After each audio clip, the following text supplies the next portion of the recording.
Next பாருங்க second question, solve the equation 9x cube minus 36x square plus 44x minus 16 equal to 0.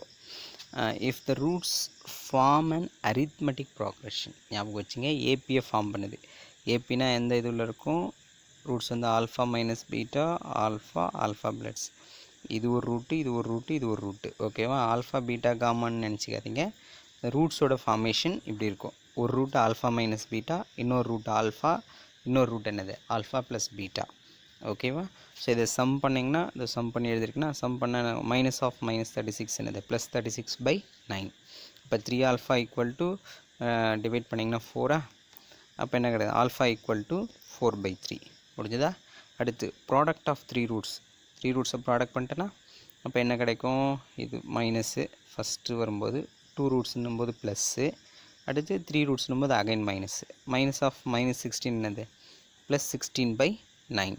அப்போ இது ஏ minus B, இது A plus B, alpha square minus beta square. இந்த alpha மட்டும் என்ன பண்ணியிருக்கோம், தனியாக வச்சுருக்கோமா. இப்போ பாருங்கள், ஆல்ஃபாவோட வேல்யூ நமக்கு தெரியும் 4/3. 4/3 சப்ஸ்டிட் பண்ணால் 16/9. இங்கே 4/3 போட்டோம்.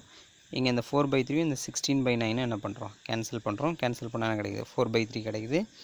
இங்கே இந்த மைனஸ் பீட்டா ஸ்கொயர் இந்த சைடு கொண்டு வந்துடும், ப்ளஸ் பீட்டா ஸ்கொயர். இந்த ப்ளஸ் 4/3 இந்த சைடு கொண்டு வந்தோன்னா மைனஸ் 4/3. எல்சிஎம் எடுங்க, 9 எடுத்திங்கன்னா இங்கே என்னது 4 3s are 12. இப்போ பீட்டா ஸ்கொயர் வந்து என்னது 4/, அப்போ பீட்டா வந்து என்னது ப்ளஸ் ஆர் மைனஸ் 2/3 எடுக்கிறீங்க. Alpha equal to 4/3, beta equal to 2/3 அப்படின்னு எடுத்துட்டிங்கன்னா இந்த ரூட்ஸ் ஆர் உங்களுக்கு தெரியும். ஏபின்றதால alpha minus beta alpha alpha beta இதான் ரூட்ஸு. ஜஸ்ட்டு இதை மைனஸ் பண்ணுங்கள், அப்படியே சப்ஸ்டிட் பண்ணி போட்டிங்கன்னா 2/3 4/3 2. இங்கே வந்து பார்த்திங்கன்னா ப்ளஸ் ஆர் மைனஸ்னு வந்திருக்கு இல்லையா. சார் மைனஸ் எடுத்தால் மாறுனா மாறாது, ரிவர்ஸில் வரும். அதாவது 2 4/3 2/3 அப்படின்னு வந்து என்னது ரிவர்ஸில் வரும்.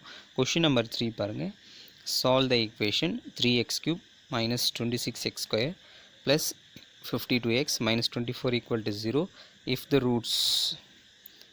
roots are forms a geometric progression. ஜிபியில் இருந்தால் எப்படி சொல்லுவீங்க, a/r a/r இதான சொல்லுவீங்க. நான் இதுதான் ஆல்ஃபா பீட்டாவில் சொல்லியிருக்கேன். Alpha by beta alpha alpha beta அப்படின்னு சொல்லியிருக்கேன். இதை வந்து உங்களுக்கு ஹோம் ஒர்க்ஸாக கொடுக்குறேன், இதை நீங்கள் என்ன பண்ணீங்க சால்வ் பண்ணிங்க. ஓகேவா. கொஷின் நம்பர் 5 பாருங்கள், find all the zeros of the polynomial x⁻6 minus 3x power 5 minus 5x power 4 plus 22x³ minus 39x square minus 39x plus 135. ஓகேவா. x⁻6 அப்படின்னும் போது 6 ரூட்ஸ் கண்டுபிடிக்கணும். 1 + 2i ஒரு ரூட்டுன்னு கொடுத்துட்டாங்க, √3 இன்னொரு ரூட்டுன்னு கொடுத்துட்டாங்க. ரூட் அதாவது ரூட் எப்படின்னா ஈக்குவல் டு 0ன்னு சொன்னிங்கன்னா ரூட்ஸ்ன்னு சொல்லணும். இங்கே பாலினாமியலாக சொல்கிறதால ஜீரோஸ்ன்னு சொல்கிறோம், வேறு ஒன்றும் வித்தியாசம் கிடையாது. ஓகேவா. ஸோ இங்கே ஈக்குவல் டு 0ன்னு சொல்லாத போது ஜீரோஸ் அப்படின்னு சொல்லணும். ஈக்குவல் டு 0 அப்படின்னு ஒரு குவாட்ரட்டிக் ஈக்குவேஷனோ இல்லை வேறு ஒரு ஈக்குவேஷன்ஸோ கொடுக்கும்போது ரூட்ஸ்ன்னு சொல்லணும். ஓகேவா.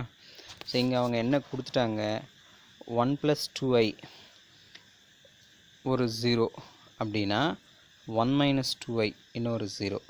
ஓகேவா. அடுத்து பாருங்கள், சம் ஆஃப் த ஜீரோஸ் இது ரெண்டுத்தையும் ஆட் பண்ணிங்கன்னா என்ன கிடச்சிருக்குது 2 கிடச்சிருது. அடுத்து ப்ராடக்ட் ஆஃப் த ஜீரோஸ் ரெண்டுத்தையும் என்ன பண்ணுறீங்க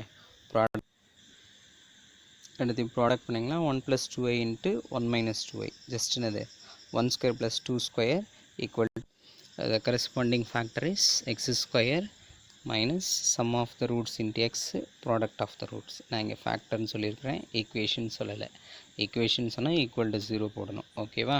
தட் இஸ் ஃபேக்டர் வந்து x² - 2x + 3. Similarly another factor, அதாவது ஒரு ரூட் வந்து என்னது +√3 அப்படின்னா இன்னொரு ரூட் என்னது -√3. ரெண்டுத்தையும் சம் பண்ணிங்கன்னா 0, ப்ராடக்ட் பண்ணிங்கன்னா ரூட் போயிடும், -3 மட்டும் கிடைக்கும். அப்போ x² - 3. ஓகேவா. இது பவர் 6. பவர் 6க்கு எனக்கு 2 ஈக்குவேஷன் கிடச்சிருச்சு. x² மல்டிப்ளை பண்ணால் x⁴. பேலன்ஸ் என்ன வேணும், பவர் 2 தான் தேவை. அப்போ குவாட்ரட்டிக் ஈக்குவேஷனில் x², எக்ஸோட கோஎஃபிஷியன்ட் தெரியாது p(x). இங்கே பாருங்கள், கான்ஸ்டன்ட் வந்து ஈஸியாக கண்டுபிடிச்சிக்கலாம். என்னது 5 3s are 15 -15. எனக்கு இங்கே என்ன தேவை +135 தேவை. அப்போ அகைன் வந்து மைனஸ் இன்ட்டு மைனஸ் ப்ளஸ் இப்போ 15 into 9 வந்து 135, அதனால் இங்கே வந்து -9. ஓகேவா? கான்ஸ்டன்ட்டோட சைன் மட்டும் பார்த்துக்கோ. இது மைனஸ், இது minus, minus into minus, plus, plus into plus, plus. Okay, 9, 9 3s are 27, 27 into 5, 135. ஓகேவா? ஜஸ்ட் நான் இங்கே என்ன பண்ணுறேன், கோஎஃபிஷியன்ட் வந்து என்ன பண்ண போகிறேன், ஈக்குவேட் பண்ண போகிறேன். Coefficient of, equate the coefficient of x. எக்ஸோட கோஎஃபிஷியன்ட் ஈக்குவேட் பண்ணிங்கன்னா எப்படி எக்ஸோட கோஎஃபிஷியன்ட் ஈக்குவேட் பண்ணுவீங்க? இங்கே கான்ஸ்டன்ட்டு 5 into -3, -15. இங்கே எக்ஸ், இங்கே கான்ஸ்டன்ட்டு, இங்கே எக்ஸ், ரெண்டுத்துக்கும். ஓகேவா? இப்போ -15p. இப்போ நீங்கள் என்ன பண்ணணும், இங்கே கான்ஸ்டன்ட்டு, இங்கே எக்ஸு. ஓகேவா? இங்கே கான்ஸ்டன்ட்டு -9, இங்கே எக்ஸு என்னது, -2 -3 ப்ளஸ் 6. இப்போ 6 into -9 என்னது, -54. ஓகேவா? ஜஸ்ட் அப்போ பியோட வேல்யூ என்னது, -1 அப்படின்னு. பியோட வேல்யூ -1 அப்படின்னா ரெக்வயர்ட் ஃபேக்டர் என்னது, x² -x -9. இதை வந்து நீங்கள் என்ன பண்ணுறீங்க, உங்களோட குவாட்ரேட்டிக் ஃபார்முலாவில் என்ன பண்ணுறீங்க, சப்ஸ்டியூட் பண்ணுறீங்க. சப்ஸ்டியூட் பண்ணால் 1 + or - √37/2. therefore the roots are 1 + 2i, 1 - 2i, √3 - √3, 1 + √37/2 and 1 - √37/2. 6 roots கிடச்சிது. இதோடு உங்களோட தேர்ட் எக்ஸசைஸ் வந்து என்னது முடிஞ்சது. அடுத்து நம்ம நெக்ஸ்ட் கிளாஸில் 4th எக்ஸசைஸ் வந்து பார்க்கலாம். தேங்க்யூ.